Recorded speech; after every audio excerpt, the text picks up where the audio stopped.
ఇదే కదా నీ కథ ముగింపులేనిదై సదా సాగదా ఇదే కదా నీ కథ ముగింపులేనిదై సదా సాగదా నీ కంటి రెప్పలంచున మనస్సు నిండి పొంగిన ఓ నీటి బిందువే కదా నువ్వెతుకుతున్న సంపద ఒక్కొక్క జ్ఞాపకానికి వందేళ్ల ఆయుగుందిగా ఇంకెన్ని ముందు వేచనో అవన్నీ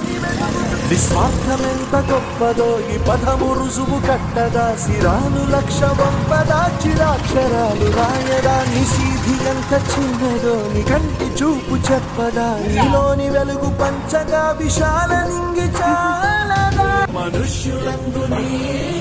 కదా మహర్షిలాగా సాగదా